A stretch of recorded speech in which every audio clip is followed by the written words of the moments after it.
நீங்கள் கேஸை ஸ்டே வாங்குறதுக்காக கோர்ட்டில் அப்ளை பண்ணியிருந்தீங்கல்ல, இப்போ அந்த ஸ்டேயை ஸ்குவாஷ் பண்ணியிருக்காங்க.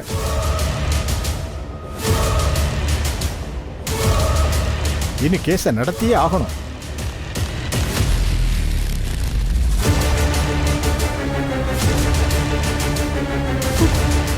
என்ன லாயர் சார், ஏன் அப்படி பண்ணாங்க? விக்டிம் ஃபேமிலியை கஷ்டப்படுத்தாம விசாரணை நடத்துறதுக்காகவும் வழக்கை சீக்கிரமா முடிச்சு கொடுக்கறதுக்காகவும் டிபார்ட்மெண்ட்ல இருந்து ரிக்வஸ்ட் பண்ணியிருக்காங்கம்மா. அதனால ஸ்டேயை ரத்து பண்ணிட்டாங்கம்மா. இனி ரெகுலரா கேஸ் நடக்கும்மா. எல்லாத்துக்கும் ப்ரிப்பேர்டா இருந்துக்குங்க. அதை சொல்றதுக்கு தாம்மா நான் வந்தேன்.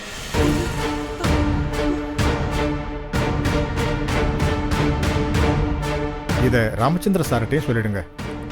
சார் என்ன சார் இது? இப்பதான் எல்லாம் முடிஞ்சு போச்சுன்னு கொஞ்சம் நிம்மதியா இருந்தோம். மறுபடியும் இப்படி சொன்னா எப்படி? பயப்படாதீங்கம்மா. எத்தனை தடவை ஹியரிங் வந்தாலும் கேஸ் நமக்கு சாதகமாக தான் முடியும். பார்த்துக்கலாம், தைரியமா இருங்க. நான் வரேம்மா. என்ன வீரா இது? இப்பதான் எல்லாம் முடிஞ்சிச்சு நினைச்சா திரும்ப ஆரம்பிக்குது.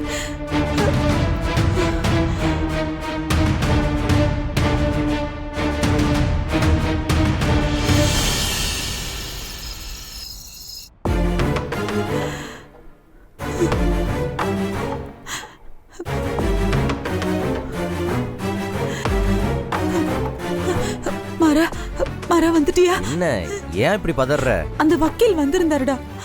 அத காலையிலே வந்தாரு. ராகவனும் என்கொயரி முடிச்சிட்டு கடைக்கு வந்துட்டானே. இல்ல, இது வேற விஷயம். என்ன? கண்மணி இந்த வழக்க நடத்த வேணாம்னு சொல்லி மனு போட்டிருந்தால, அத கோர்ட்ல தள்ளுபடி பண்ணிட்டாங்களாமா. இன்ஸ்பெக்டர் சும்மா இருக்க மாட்டான் போலயே. இன்வெஸ்டிகேஷன்ல விக்டிம் ஃபேமிலி டிஸ்டர்ப் ஆகாத மாதிரி நடந்துக்கணும், கேஸ் சீக்கிரம் முடிக்கணும்னு அந்த இன்ஸ்பெக்டர் மனுவை ஸ்குவாஷ் பண்ண வச்சிருக்கான். சரி, அதுக்கு நீ ஏன் பதறிட்டு இருக்க? ஏன் பதறனா? ஏண்டா எல்லாம் முடிஞ்சிருச்சுன்னு இப்பதான் நிம்மதியா இருக்கும். இப்ப மறுபடியும் இப்படி செய்யறாங்கன்னா ஏன் உனக்கு பதட்டமா இல்லையா? அத்த, இது நடக்கும்னு எனக்கு முன்னாடியே தெரியும். நான் எல்லாத்துக்கும் ரெடியா தான் இருக்கேன். பாத்துக்கலாம். நீ வேற அந்த இன்ஸ்பெக்டர் வம்பு இழுத்தல, அதனாலதான் உன்னை எப்படியாவது பழி வாங்கணும்னு நினைச்சிட்டு இருக்கான். அவனோட ஈகோ ட்ரிகர் ஆயிடுச்சாமா. இந்த கேஸா அவனோட சொந்த கேஸா பாக்குறானா. பார்க்கட்டும், பார்த்து என்ன பண்ணிடுவான். அதுக்கெல்லாம் பயப்படுறாள் நான் இல்ல. பார்த்துக்கலாம். மாரா மாரா வீரா, என்னம்மா இவன் இப்படி சொல்லிட்டு போறான்? அந்த இன்ஸ்பெக்டர் ராகவனை கூப்பிட்டு விசாரிச்சது இன்னும் எனக்கு படபடன்னு அடிச்சுக்கிட்டு இருக்கு. இதுல அவன் மறுபடியும் இந்த கேஸ முதல்ல இருந்து விசாரிச்சு ஏதாவது தெரிய வந்தா. நான் இருக்கேன்ல, நான் பாத்துக்கிறேன். நம்ம குடும்பத்துல யாருக்கும் எந்த பிரச்சனையும் வராம நான் இந்த கேஸை முடிச்சு காட்டுறேன்.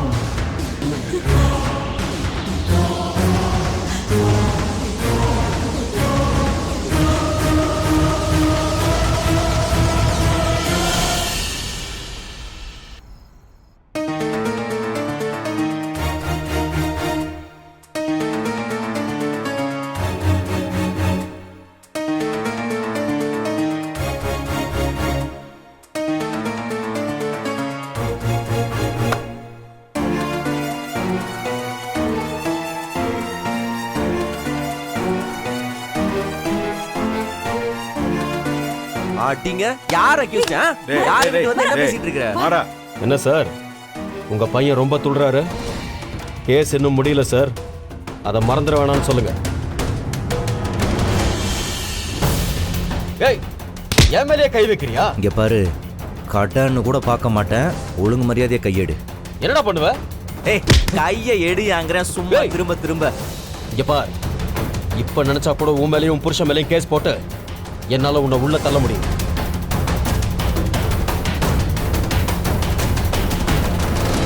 உங்க வீட்டில் எல்லாரையும் விசாரிக்கிறதுக்கு கோர்ட்ல பெர்மிஷன் வாங்கியிருக்காரு சார்.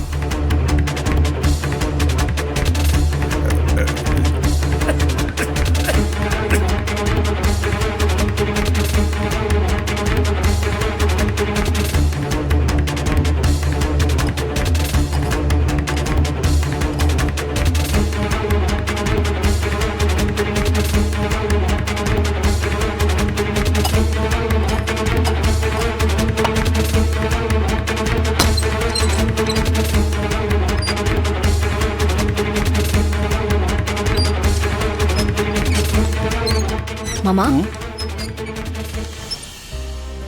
என்ன மாமா மணி 12 ஆகுது இன்னும் தூங்காம இருக்கீங்க தூக்கம் வரலமா. என்னாச்சு மாமா ஏதாவது யோசிச்சுட்டு இருக்கீங்களா ஆமா வீரா, எல்லாம் அந்த கேஸ் நினப்பு தான். நம்ம 2 ஃபேமிலியும் ஒன்னானதுக்கு அப்புறமும் இந்த கேஸ் இப்படியே இழுத்துட்டு இருக்கிறது ரொம்ப கவலையா இருக்குமா. மாறனை நம்பித்தான் நீயும் இங்க இருக்க.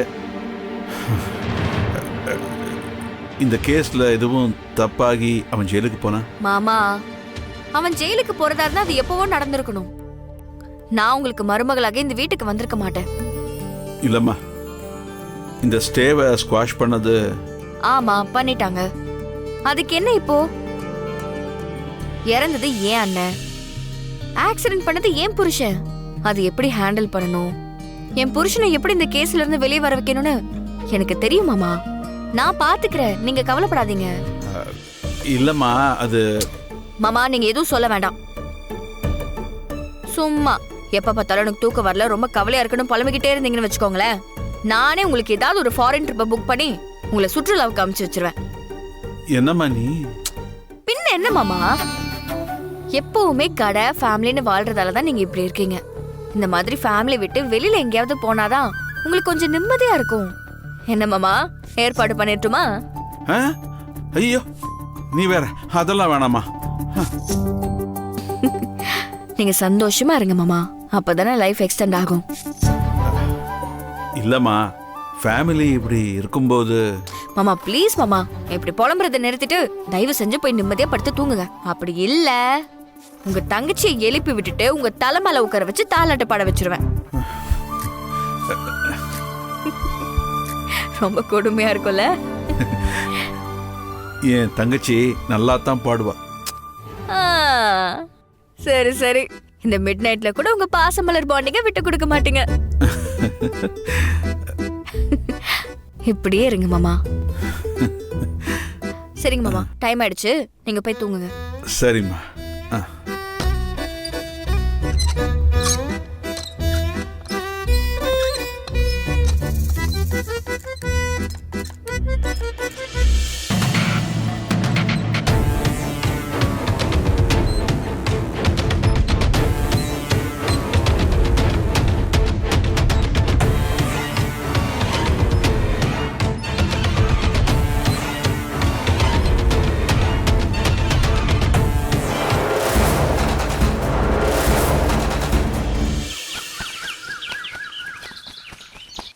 வேற ஏதாச்சும் வேணுமா? போதும்.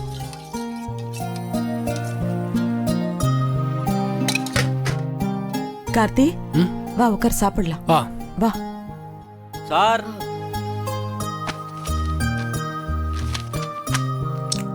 யார் அது?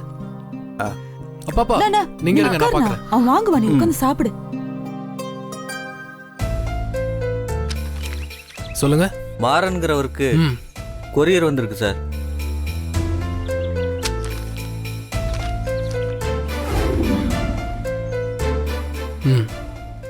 சரி நீங்க போங்க.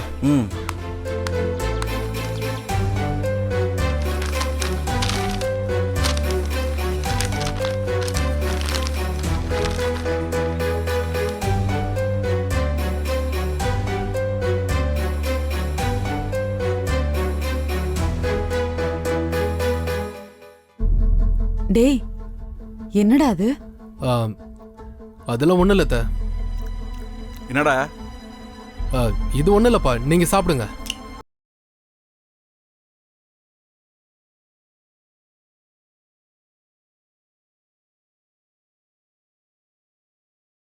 சொல்றா. அது இல்லப்பா, மாறனை ரிமாண்ட்ல எடுத்து ஒரு நாள் விசாரிக்கிறதுக்காக போலீஸ் டிபார்ட்மெண்ட்ல இருந்து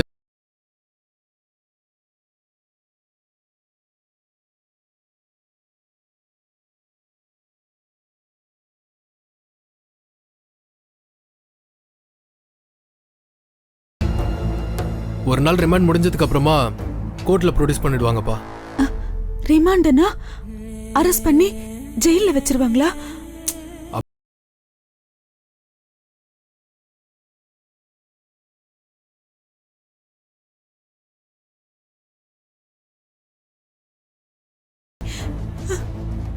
ஆமா அத்தை.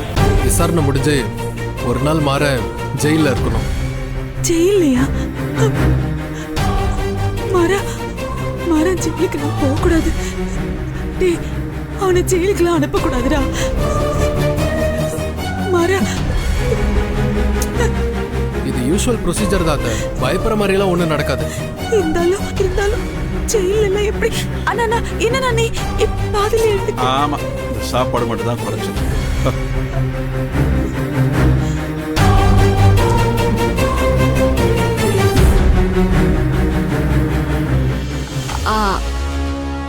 கோர்ட்டே ஆர்டர் போட்டிருக்குன்னா ஸ்டே வாங்க முடியாதோ? ஆமா நீ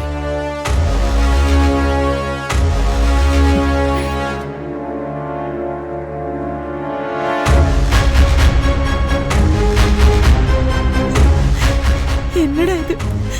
எல்லா பிரச்சனையும் முடிஞ்சு போச்சுன்னு தானே கொஞ்சம் நிம்மதியா இருக்கும். மறுபடியும் அதை கலரிக்கிட்டே இருந்தா எப்படி? என் புள்ள ஜெயிலுக்கு போக கூடாதுன்னு தானே இவ்வளவு பாடுபடுறோம்.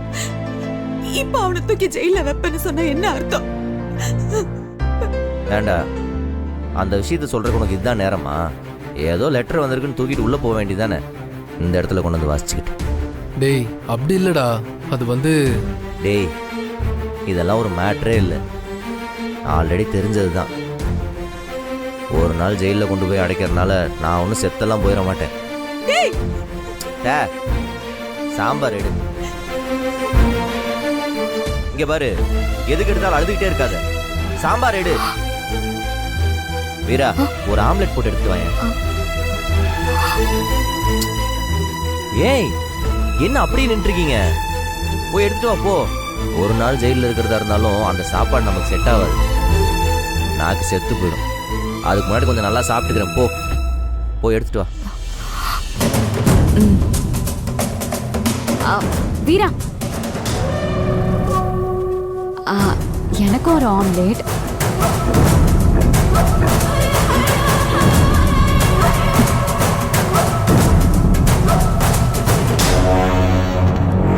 ஏய், நீ என்ன பார்த்துட்டு இருக்க?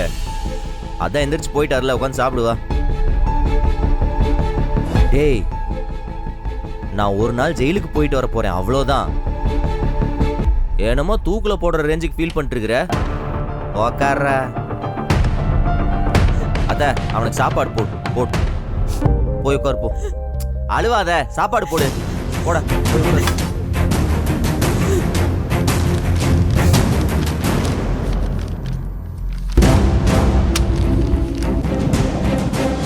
இவ்வளோ நேரம்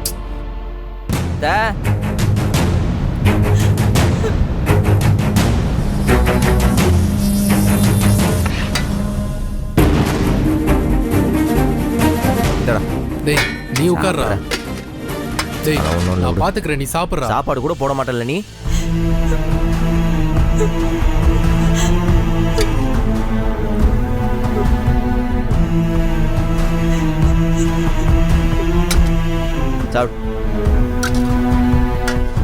ஒன்றும் பிரச்சனை இல்லை. நாளைக்கே நான் போய் சரண்டர் ஆயிடுவேன். ஒரு நாள் தானே, கண்ணை மூடி திறக்கிறதுக்குள்ள போயிடும். நீ சாப்பிடு. ஆம்லேட் என்னாச்சு? நல்லா சாப்பிடு.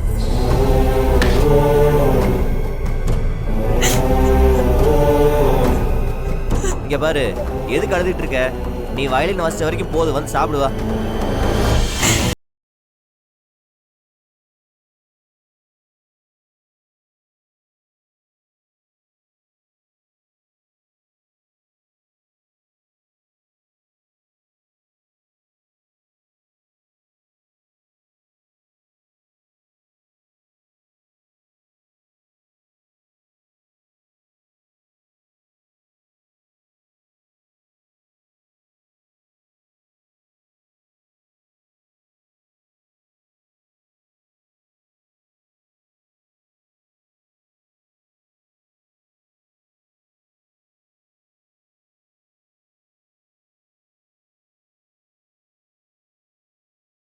இருக்கேன்.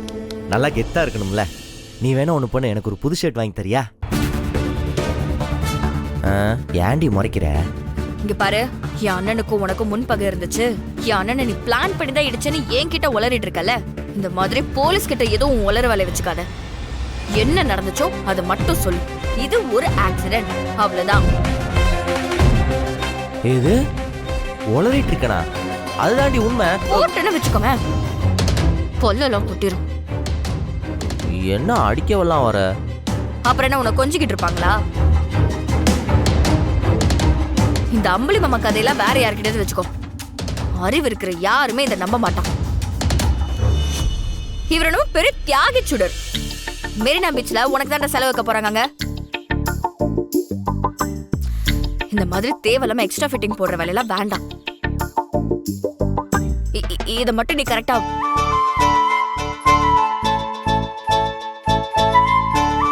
என்ன என்ன பாக்குற? என்ன நான் சொல்றது காதுல விழுகுதுல? அங்க போய் ஏதாவது உளறிட்டு இருந்த, இப்போ ஓம்ன கையும் அடுத்து உன் கண்ணத்துலதான் இருக்கும். என்னடி மிரட்டுறியா? சார் மிரட்டல, சத்தியமா அடிப்பான்னு சொல்றேன். இந்த மாதிரி செய்யாத தப்புக்கு தண்டனை வாங்கணும்னு நினைக்கிற ஆளுங்க எல்லாம் நல்லா கட்டி வச்சு அடிக்கணும். இங்க பாருமாரா, இது நீ மட்டும் சம்பந்தப்பட்ட விஷயம் கிடையாது, நம்ம மொத்த ஃபேமிலியும் சம்பந்தப்பட்ட விஷயம். ஏய், நான் ஜெயிலுக்கு போறதுல உங்களுக்கெல்லாம் என்ன கஷ்டம்? என்ன கஷ்டம்னு கேக்குற? நீ உள்ள போயிட்டு இங்க இருக்கிறவங்கள சந்தோஷமா இருப்பாங்கன்னு நினைச்சிட்டு இருக்கியா? மாமா இத்தனை வருஷமா சேர்த்து வச்ச மானம் மரியாதை எல்லாம் போயிருண்டா. அது அவரால் தாங்கிக்க முடியும்னு நினைக்கிறியா? வள்ளியம்மா கேட்கவே வேண்டாம், அழுது அழுத உயிரை விட்டுரும். எந்த குடும்பத்துக்காக நீ தியாகம் பண்ண தயாராகியோ அந்த குடும்பமே ஒண்ணும் இல்லாம செதஞ்சு போயிடும். உனக்கு அதுதான் நடக்கணுமா? யாரை பத்தியுமே யோசிக்கிறது இல்ல, எல்லாரும் உனக்காக தான் யோசிக்கிறது. இந்த வீட்டுல எல்லாருமே உனக்காக தான் ஃபீல் பண்றாங்க. எல்லார பத்தியும் யோசி, உன்னை பத்தி மட்டுமே யோசிச்சுட்டு இருக்காத. இவதான் டைவர்ஸ் வாங்கிட்டு போறாளே, அப்புறம் எதுக்கு என் மேல இவ்வளோ வைக்கிற? அவ்வளோ திட்டி சண்டை போட்டும் நார்மலா நடந்துக்கிறா. என்னவா இருக்கும்? நம்ம காஸ்டியூம் தேடும்.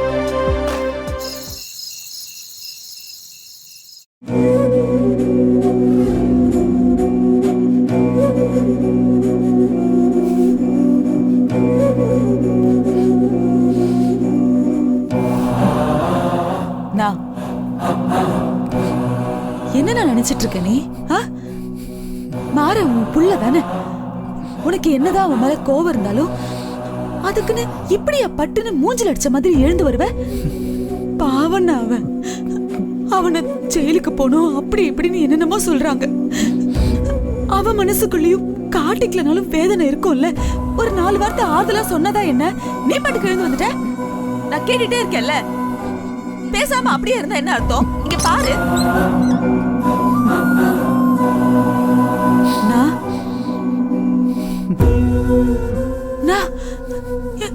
என்ன அழுதுகிட்டு இருக்க?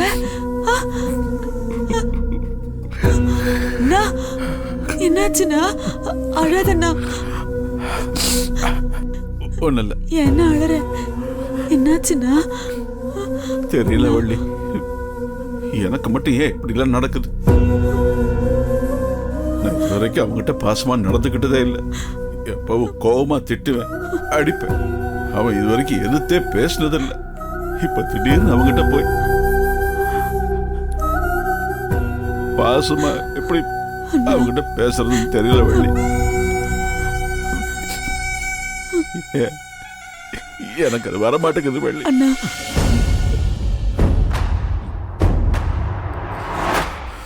ஒருவேளை எல்லாம் சொல்றாங்களேன்னு பேசி அதவன் சம்பிரதாயத்துக்கு பேசுறதா நினைச்சிட்டா. ஷோ அண்ணா, அவன் எப்படின்னா அப்படிலாம் நினைப்பான்? அப்படிலாம் ஒண்ணும் நினைக்க மாட்டான்னா. அந்த மாதிரி தானே இத்தனை வருஷமா அவனை நடத்தி இருக்கேன். அவன் முரண, பொறுப்பில்லாதவன், கோபக்காரன். அவன்கிட்ட 1000 குறை இருக்கு. அவன் புள்ள வள்ளி, அவன் மேல எப்படி பாசம் இல்லாம போகும்? எப்பவும் நான் அவனை திட்டுறதுனால எல்லாருமே நான் அவனை வெறுக்கிறதாவும் அவன் இல்லைன்னா நான் சந்தோஷமா இருப்பேன்னு நினைச்சிட்டு இருக்காங்க. அதுல நீ கூட. நான் என்னன்னா நீ அந்த மாதிரிலாம் இங்க யாருமே நினைக்கல, நானும் அப்படி நினைக்கல. உன் மனசு எனக்கு தெரியாதண்ணா. இல்ல வள்ளி, இல்ல, எனக்கு தெரியும். நீயே அவனுக்காக என்ன பல தடவை திட்டி இருக்க. ஆனா அவன் நல்லா இருக்கணும் தானே நான் அவனை திட்டி இருக்கேன். நான் யாரும் தப்பா நினைக்கலண்ணா. நீ அழாத. இங்க பாரு, எல்லாருக்கும் தைரியம் சொல்ற நீயே இப்படி உடைஞ்சு போலாமா?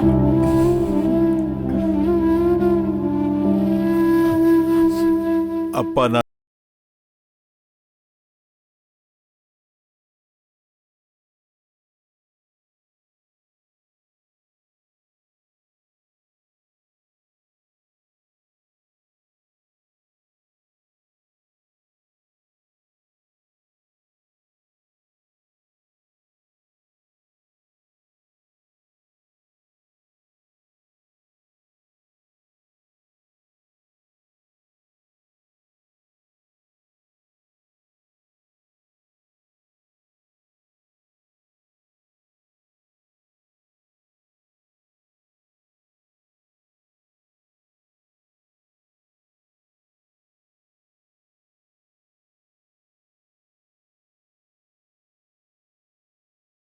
வள்ளி,